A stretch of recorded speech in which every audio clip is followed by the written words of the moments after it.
Welcome to the Principles for Smart Living show, where we talk about 5 things virtually important to smart living, which we call the Life Mastery Matrix. Now, those 5 things are faith, growth, excellence, contribution, and self-care. Faith constitutes your spiritual journey and your relationship with God. Growth is your attitude to keep learning and becoming a better person. Excellence is your approach to doing quality work in everything you put out in the world. Contribution is about the sharing of your gifts and your talents to be a blessing to others and to unlock more of your God-given capacity and capabilities. And self-care is you taking care of your body, your mind, and your spirit, and also getting enough quiet rest to refresh and renew yourself regularly. Hi, I'm your host, Conrad L. Jones, author and founder of PurposeUnleashed.com. So let's get started. Well, it's a beautiful day in the city of Freeport, Bahamas. I hope it's a beautiful day wherever you live. You know, what makes any day beautiful is not the weather, but rather your attitude of optimism and hope towards your everyday life. And yes, it is a good day to be alive. If this is your first time joining me on the show, I want to say welcome and thanks for sharing your time with me. If you're connecting with us on Facebook or YouTube, don't forget to like our page or subscribe to our channel so you get notified of each new episode. I want to talk to you today about how to reset your approach to life in midst of this shifting climate of disruption so that you can better position yourself to thrive in this new climate. You know, because the truth is, we are living in a new era where a lot of what we have normally done will be disrupted. And the people who are going to thrive will be those who can quickly improvise, adapt, and overcome anything. Thanks for that, Gregory Monroe. So the big question is, what should I be focusing on, or what should I be doing in this current season? I'm going to walk you through a few ideas. So I want you to grab a pen and a piece of paper, or even better yet, your journal, so that you can make notes of what you should be implementing in your life today, right now. And as we go along, if you have any questions, here is what I want you to do. Type #question followed by your question in the comment section. And when I'm finished with the session, I'll respond to your questions and or your comments. All right, so let's talk about reacting versus responding. This is where most people are right now in their mental and their emotional states because of what's happening around us. You see, most people are either reacting or they are responding. You can either react in fear or you can respond in faith. You know, I was reading an email earlier from a friend of mine this week who talked about how people were either running out to buy stocks of toilet tissue paper because they were reacting to what was happening around them, while another group was silently sitting and smiling at the new opportunities that they were seeing in the stock markets, because everyone else was in a panic. And they started by responding to this situation by buying new stocks for very low prices, as other people, because of fear and panic, were selling off as much assets as they could. So the point is, you don't need to react in fear, but rather you should really be responding in faith. Here's the first point I want you to make a note of. You don't need fear because you have the promises of God already covering your life. So you don't have to live in fear. But let me suggest to you that perhaps that we all need to begin or start doing more things differently in life than we probably have done previously before. Maybe it's time that wherever you are, whatever it is that you're doing or you're looking to do, or those things that you had planned to do, maybe it's time that you start responding in faith by tapping into those dreams that is already in your heart. So it's really, I've found that it's really not a lack of resources. What it is a lack of resourcefulness that will keep most people stuck in this new decade. And we're going to get a little bit deeper on the resources and resourcefulness aspect in just a few moments. But just for the sake of understanding, I have my own definition of resourcefulness, which is a combination of both what the dictionary says and what I've learned from personal life. So here's what it is. Resourcefulness is simply using what you have to get what you want or need. In essence, is the attitude that there is always a way to get things done. I think that is so important. Let me say it again. Resourcefulness is simply using what you already have to get what you want or need. And it comes down to your attitude that there is always a way to get things done. So you can be resourceful, and you must be resourceful in this season and in this time in order to elevate your life and really go to the next level. So you're not stuck because of lack of resources. If you're stuck because of lack of resourcefulness. All right. So let's talk about what I believe are your 4 greatest resource assets that in this season you have available right now in your life.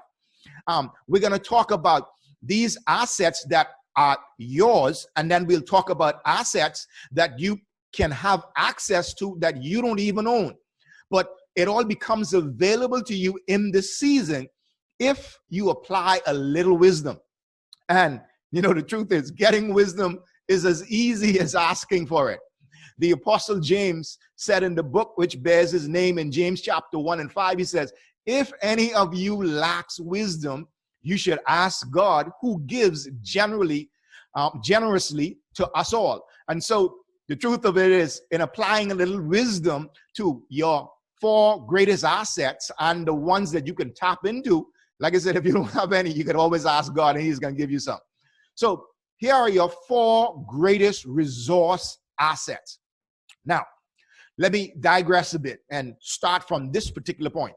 First, I want to again define an asset just for this discussion. And again, it's a combination of the dictionary's definition and my personal perspective. So I define an asset for this discussion as a useful or a desirable thing or quality that, if used with wisdom, can exponentially increase the quality of your life. Let me say that again. An asset, as I define it, is a useful or a desirable thing or a quality that, if you use it with wisdom, it can exponentially increase the quality of your life. So here are your available resource assets. The first available resource asset you have in your life right now is your time asset. You see, everyone has a limited supply of time. However, you can do something that I term time hacking to get more done with a good team or get more done with help. Let me give you an example. Everyone, all of us, we only have 24 hours in a day, right? So it doesn't matter whether you work a shift, or it doesn't matter whether you're young, whether you're old, whether you're successful, whether you're unsuccessful, whether you're rich, whether you're poor. It doesn't matter what status you have in life or what state you are. Every single person is only given 24 hours in a day to accomplish whatever they need to get done. You see, but what I've learned is that when you have others helping you to work on accomplishing a goal, a project, or an objective, what happens is their time also gets put into the equation, as they can focus on some part of the project, some part of the goal, or some part of the objective that you don't need to spend time working on. And so what happens in the process is you get the opportunity to literally expand your available time. You get the opportunity to expand your time, because something that may have required, let's say, 8 hours for you to get done, if you bring on 3 other people, and now there's 4 of you working on this project that requires 8 hours, and each of them input 2 hours of their time, they have now cut down your job or cut down your workload from an 8-hour workload down to 2 hours, because each of them is focusing on a different aspect focusing on a different aspect of the project to bring it towards completion. And so with your time asset, while it is in limited supply, one of the smartest things that you can do is a little time hacking and be able to bring people on to assist you with accomplishing what you need or want to get done. And this is why we're going to talk about it in a little while. This is why networking and friendship is so important in this day and time. So here is the second asset, resource asset that you have available in your life right now. You know, even before I go there, many people believe I don't have anything available in my life to get the things done that I need to get them done. And the truth of the matter is that's just not true. You have, all of us have these same assets. What separates the winners, in essence, from the losers are the people that learn how to use their assets and use what they have to move further, as opposed to those that overlook them or just simply do not engage themselves in the process. So here is the second asset you have right now, right where you're sitting. The second is your energy asset. What I mean by this is we all have a limited supply of energy, because energy is the inherent power that you have in you to move things or to get things done. But we all have a limited supply because, truthfully, there is only so much energy you have and you can put out within an average day before you are physically and emotionally depleted. Now, again, with your energy asset, the same thing we did with your time asset of time hacking, you can also do energy hacking the same way that you time hack.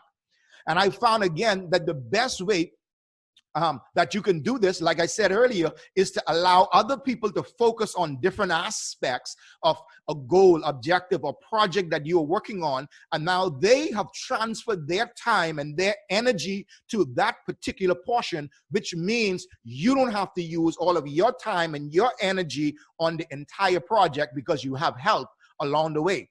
So you can time hack and you can energy hack, even though they both only come for us in limited supply. You know, something else is interesting that I've found that the best way to approach managing your energy, and this is really, really important because sometimes we manage our time, but we don't manage our energy. And so while we have a good schedule for what we're going to do at 10 o'clock and 12 o'clock and 4 o'clock and 6 o'clock, and we have all of these schedules written out for our time, we don't sit down to determine, would I have enough energy or mental and emotional state? Am I going to be in a strong enough mental and emotional state after the day has been upon me to be able to focus at something or focus on something at 6 o'clock? So you've got to be able to manage your energy. And the best way I found that is to determine which times during the day you have the most mental clarity. The times during the day when your focus is sharp and when your emotional drive is high.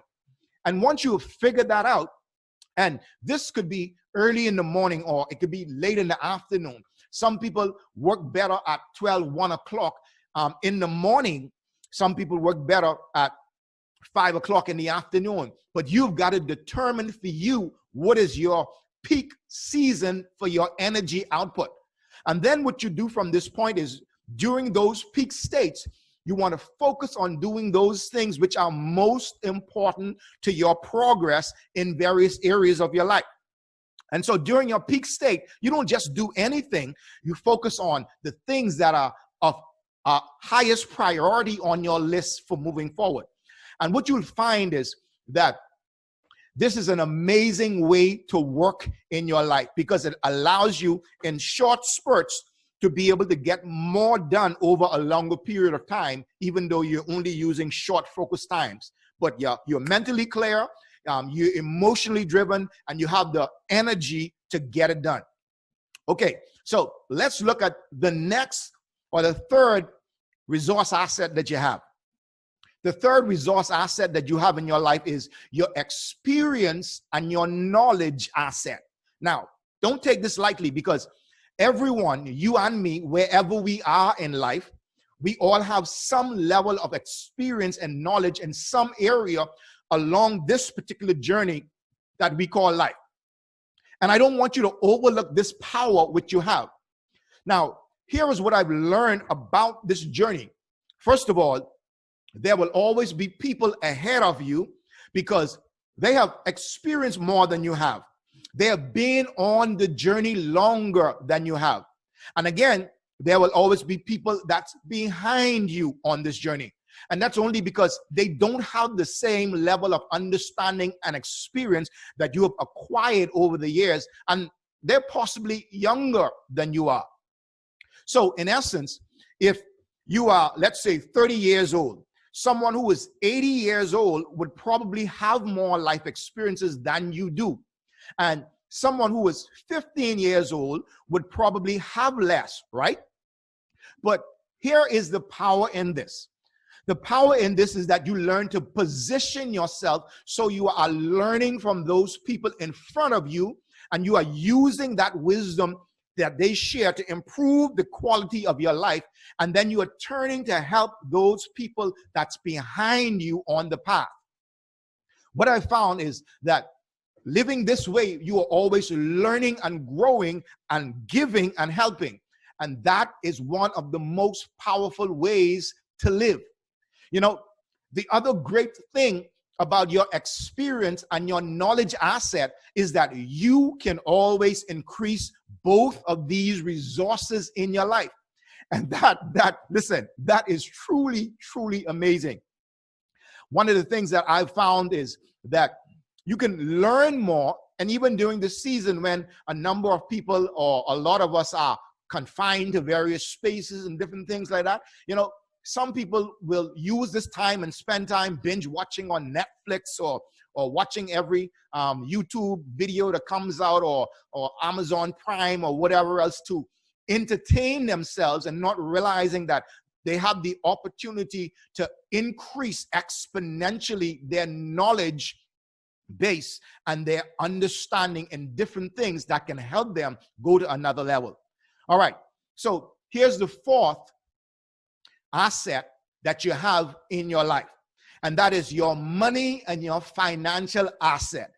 Now I know what some of you are probably saying, listen, money and financial asset, that's the one thing right now I probably don't have. But here is something that I find interesting about the money and financial asset area. What I find interesting is that most average people, let me say it again, most average people, they usually overlook the first three assets that we just talked about whenever they need to get something done. And what they do is they default to focusing on not having enough money as an excuse not to execute on their dreams. Now, understand this. Uncommon people never do this. And what I want you to do is I want you to step into the circle of uncommon people and not use money as an excuse, because like we talked about, it's not a lack of resources, but rather the lack of resourcefulness that keeps you stuck. Now, here is an amazing thing about your money and your financial asset area. And that is, whenever you expand or you increase the first three resources or the first three resource assets in your life, this particular resource area often expands also. And the wonderful thing about it is there is no limit to how high or how far this expansion can go. You know, I was reading an article on businessinsider.com, and in this 2019 article, Bill Gates, they said Bill Gates is the second richest man on the planet with a net worth of about $104 billion. Think about that. Apparently, he falls right behind Jeff Bezos, who is the founder of Amazon, who has got a shilling or two more than him. But Bill Gates is set to be worth $104 billion. That's a lot of money. Now, according to their calculations, they said if Bill Gates spends $1 million per day, let me say it again, if Bill Gates spends $1 million per day, it would take him 285 years to spend his fortune. That is just crazy. He's got so much money, according to their calculations. He can spend $1 million every single day, and it would take him 285 years. That's a lot of money. So, like I said, there is really no limit to how far your money and financial resource asset can expand, but it tends to grow in proportion to the way that the other three assets, you expand the other three assets in your life. Now, outside of your own resource assets, there are other assets that you can also tap into. You can also leverage something that we call OPA, which is simply other people's assets. You can leverage other people's assets to help you the same way you can leverage yours. Here's the first. You can leverage other people's time, their wisdom, their knowledge, and their experience. And what I found is you can leverage other people's time, wisdom, experience, and knowledge either through learning from them via a personal relationship or a personal connection, or you can leverage it by learning from them from a distance. And you can learn from them from a distance through watching their videos, their programs, their courses, reading their books, and all of these things. You can learn from other people and leverage that knowledge. Now, think about this for a moment. I want you to imagine the power that you have at this very moment based on what I just said. Here's what I mean.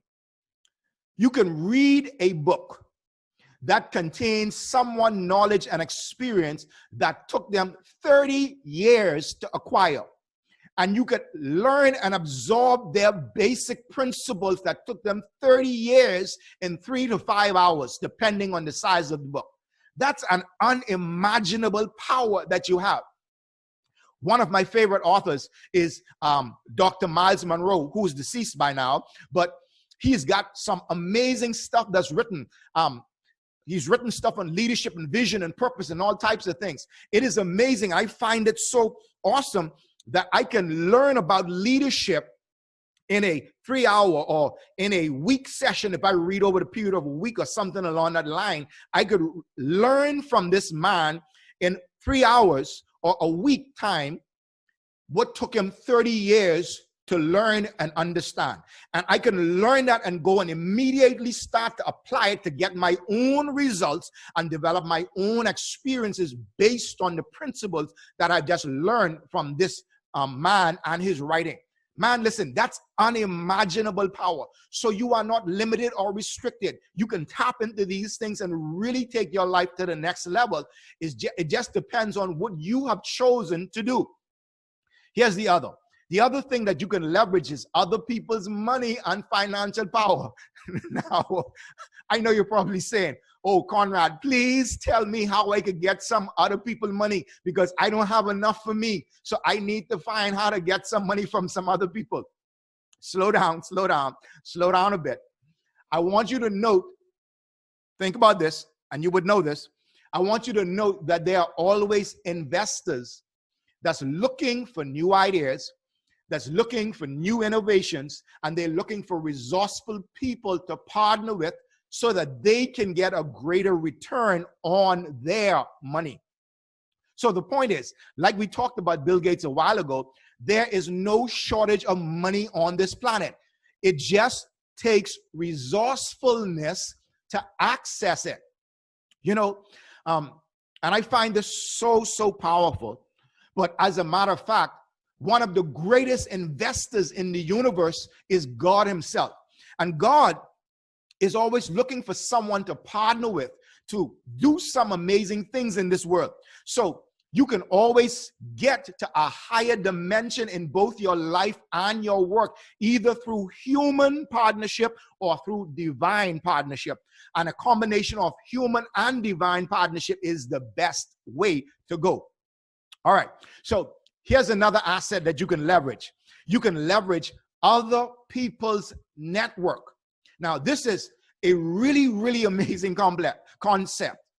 And the reason is, somewhere on this planet, someone already has access to a resource person that you need or want to accomplish anything in your life.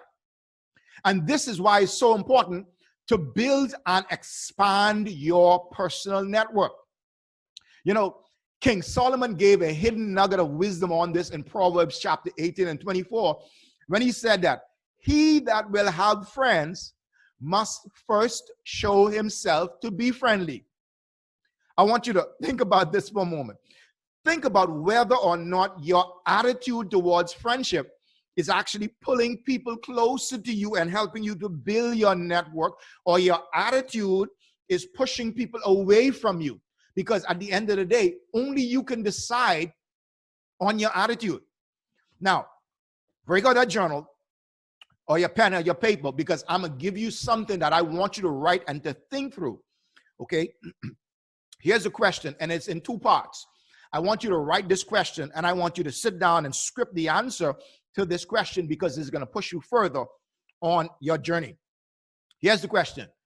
What are some things that I have always felt an urge to accomplish, but keep putting off because I feel I don't have the resources?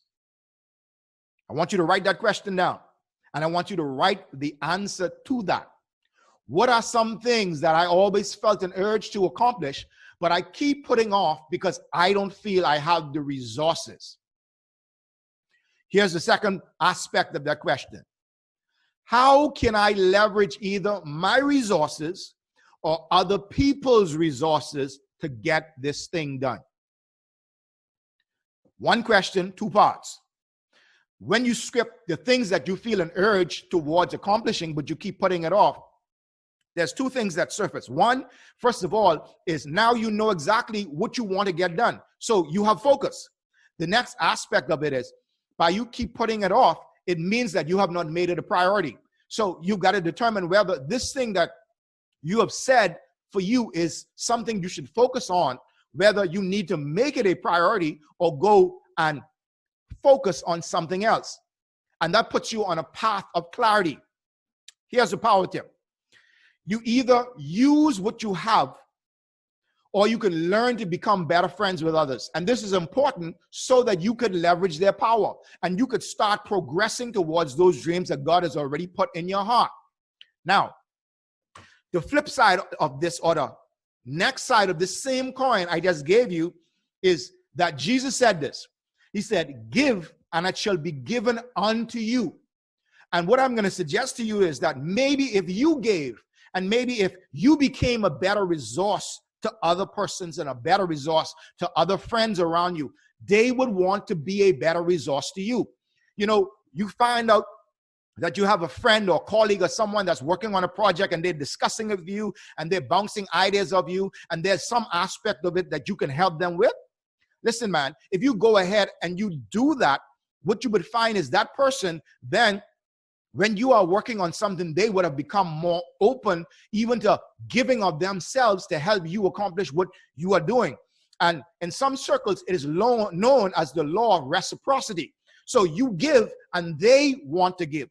Part of the challenge as to why many times we don't receive is because we don't give. We stay in our own bubble. We stay stuck in our own world, only focus on us and our things and our stuff and our life. And because we don't open our hands to give, our hands are not open to receive anything. I want to suggest to you that you could dramatically improve the quality of your life by opening your hands to give and being a benefit and a blessing to someone else. And you will find that comes back to you. Like the word says, good measure, pressed down, shaken together, and running over, men will give unto you. Zig Ziglar, he also said a while back, Zig said, if you help enough people get what they want, you will always get what you want. So this is why I believe that we all should be thinking along this thought process. We should be thinking, okay, how can I help person X, Y, Z accomplish what they are trying to do? Because in doing that, they will want to help you get what you are trying to do to get that done. All right, let's transition to some characteristics of resourceful people, so that I can give you 6 characteristics of resourceful people which bring them success. And you can look at how you can either amplify those characteristics in your own life or install them into your own life if you weren't aware of them. I'm going to share with you 6 things that Sherry Campbell, who is a psychologist, author, and speaker, shared on entrepreneur.com. Here are 6 characteristics. The first one is that resourceful people usually are open-minded. Now, what does that mean? It means that as an open-minded person, that you must be passionate about breaking the boundaries and redefining what is and what is not possible. So she said, you've got to be somebody who is willing to break the boundaries, okay? And you've got to be willing to rewrite the status quo or change it or shift it based on what you need.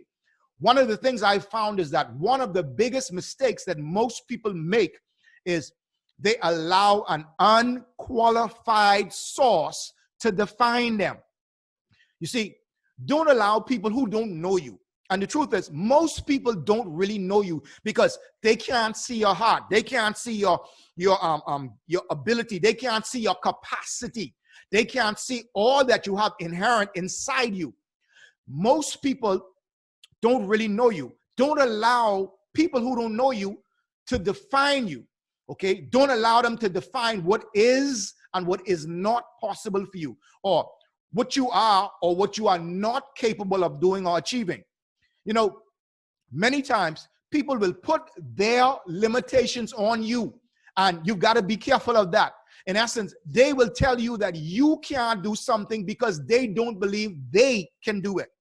Don't let unqualified sources define you. Jesus said this. He said, all things are possible to him who believes. Now, this means that God should be the only source that is qualified to define you. So resourceful people are open-minded. The second thing is resourceful people are self-assured.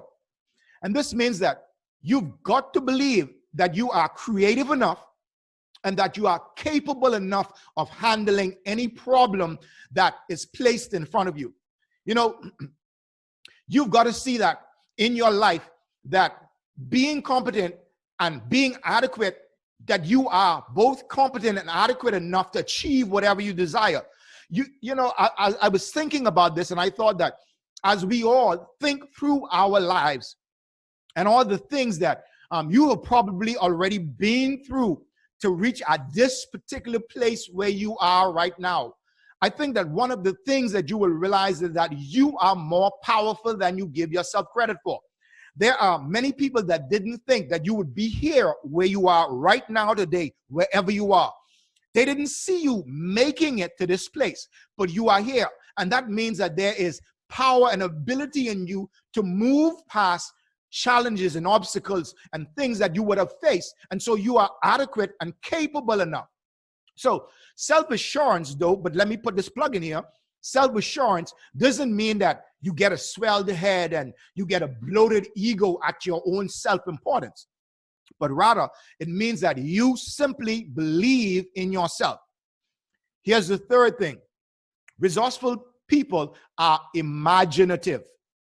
Now, resourcefulness is having the mindset to look at what's in front of you and to get the best use out of what you have to work with.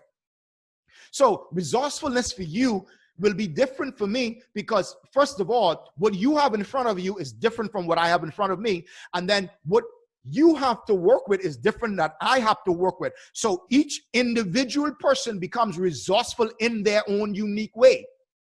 You know, many times being imaginative is not always about creating something new. It's not always about bringing something new to the market or designing some new thing. It can also be about using a little creativity to take something that is old and to make it work better. So being imaginative, there's two sides. One, you create new stuff that never existed before. And then the other side is that you look at something that is old and you recreate it or you make it work better. This is so powerful. Think about this for a moment, though. In the last few years, there have been a number of disruptions around us. So in essence, this season that we're really in, disruption is nothing new.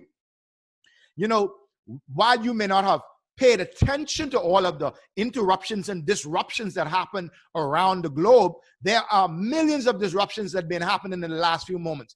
We only pay attention to the disruptions that personally affect us, but that doesn't mean that they happen. They don't happen. So what I'm saying is that we live in a season that is constantly facing disruptions. So this one that we're in, there's nothing new. And the disruptions are going to speed up. You got to get used to living in a disrupted society. But to understand the power of disruption, you've got to get a clear idea of what it is and how you can let it work for your benefit instead of against you. And that's very important.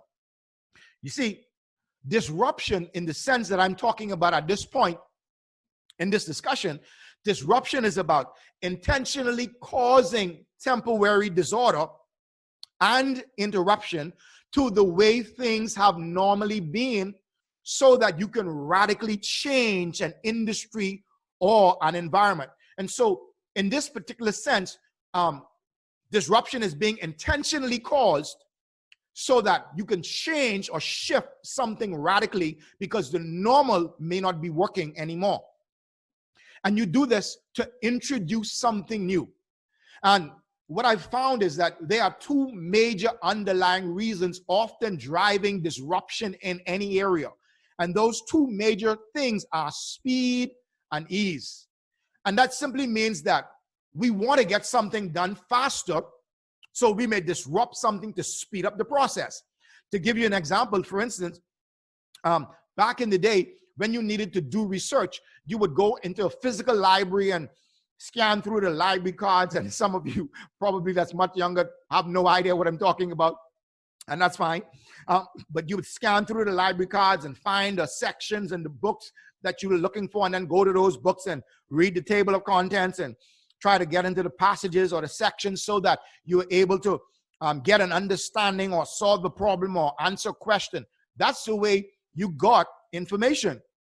In today's world, with the information superhighway that's called the internet, you could literally type something into Google and come out with tons of search results to be able to find out the answer or review a product or whatever else it is in a matter of seconds. And so the internet disrupted the process of information by simply making things faster and easier to use. So in essence, disruption, the two things, ease and speed, is about getting things done faster and making something easier to use.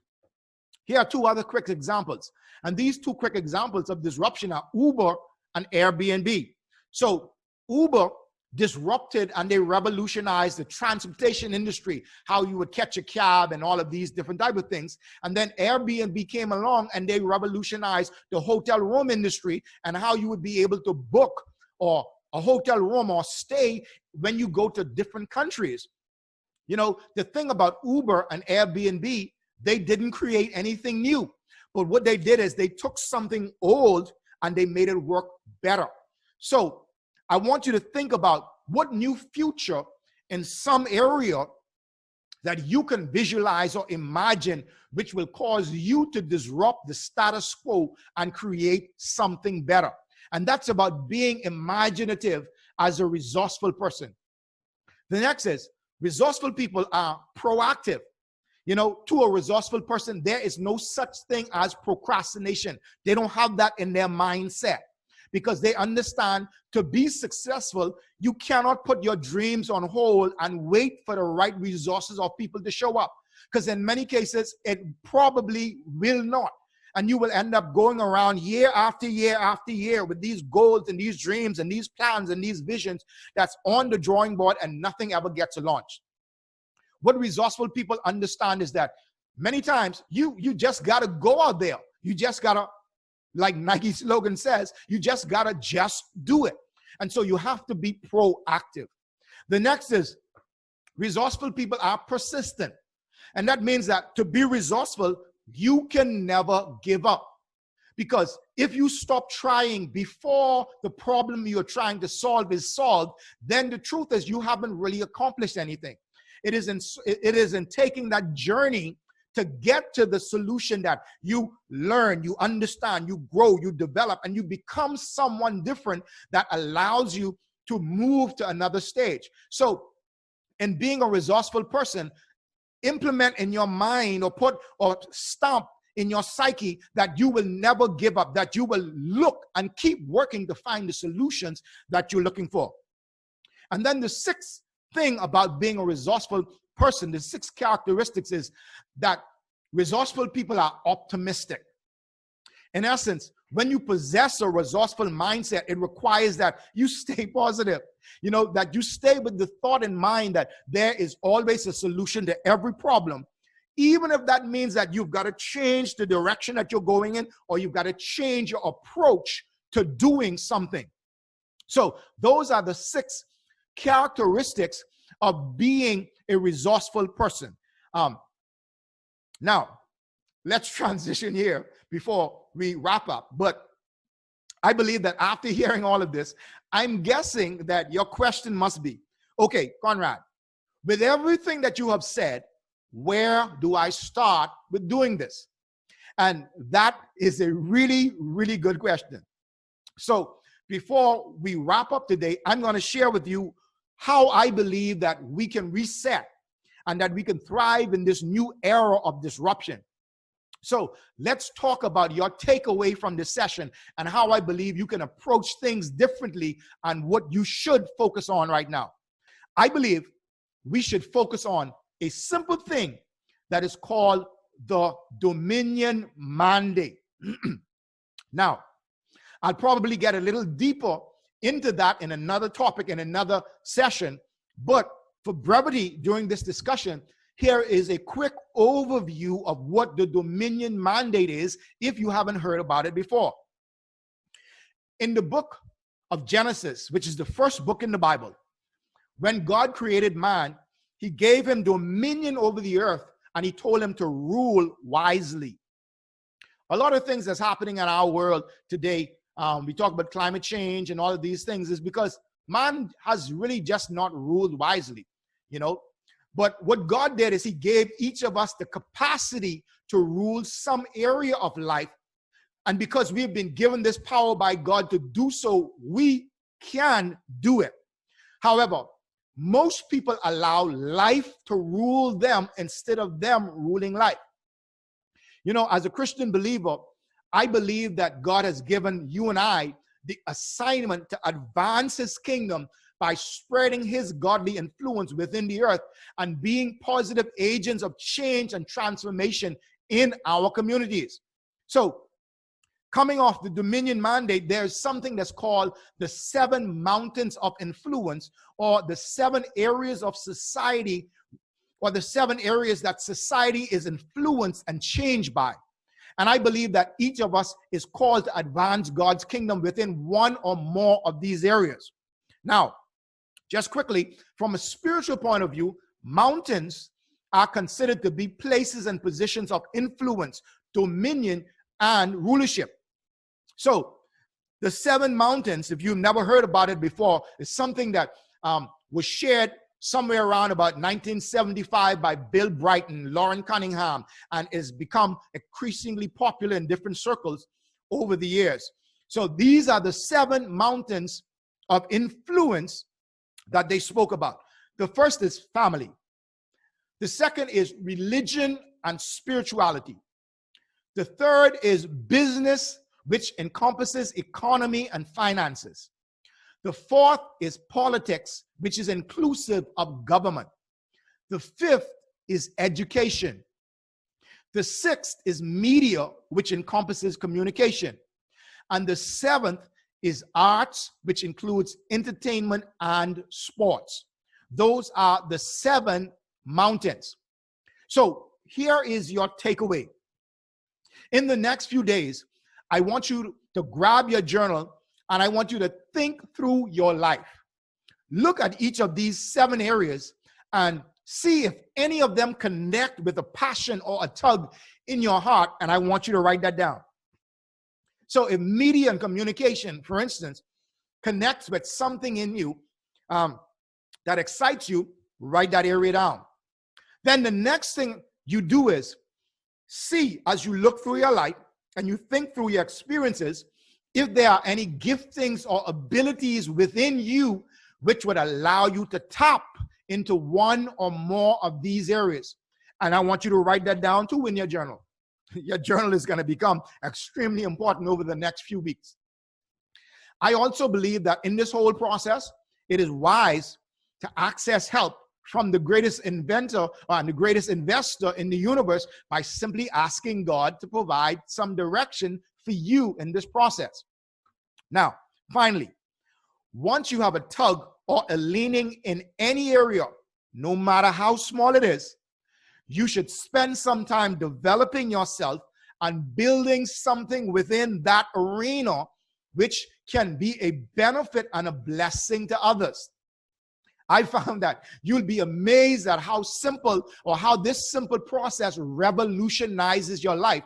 And I personally understood that doing something as simple as this not only gives me more focus, but I have more clarity because I have a better understanding of the path I should take in my life.